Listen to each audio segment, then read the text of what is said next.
Let's talk about, though, Judon and that defensive line, Greg. Your thoughts on what they were able to accomplish against Detroit.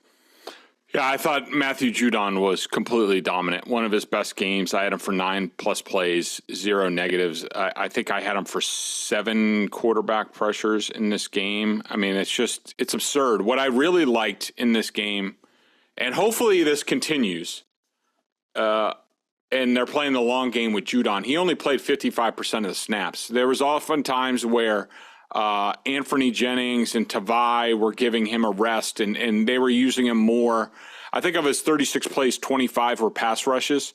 So, look, hopefully they're realizing the errors of their ways that they had last year, where they just kept the guy in the field and he just ran out of juice by the end of the season. And, we saw what would happen when Matthew Judon was at full capabilities. I think this team was 9-4. When he ran out of juice in the last 5 games, they were 1-4, and he did nothing in the last 5 games. And if they have any hope of beating Buffalo at the end of the season, Judon's going to have to be the guy, because there's nobody else on this defense that comes close to his playmaking potential. The pass rush, it's only widened the gap between him and the rest of the team. Certainly from last year, Christian Barmore was largely shut down in this game. Again, that's going to be an issue moving forward. But Judon's he's ridiculous. And they need to keep him in that lane, because God forbid this defense has to play without him. I don't know what's going to happen.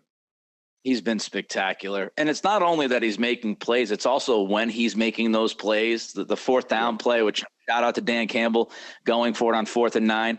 But Judon making that strip sack of Goff, and obviously the Duggar scoop and score, the breakup of the wheel route against Green Bay, which you talked about how he diagnosed it and adjusted during the play to break that up. He's just made so many impact plays. The dude is a beast. How about the linebackers? Your guy Tavai, McMillan played a little bit in this game as well. Bentley, your thoughts on the second level there? Yeah, I thought all the linebackers were pretty good in this game, all of them. And you just listed them. I thought Tavai played well and executed what he was supposed to do. I thought McMillan flashed when he was in, so that's good. It gives them some legs and certainly helps. I thought, Bentley had one of his more impactful games, but I do want to caution, especially with Bentley, this was one of those typical games where they know the quarterback's limited and they know they can be uber aggressive. And it's sort of the same thing with Kyle Duggar at safety.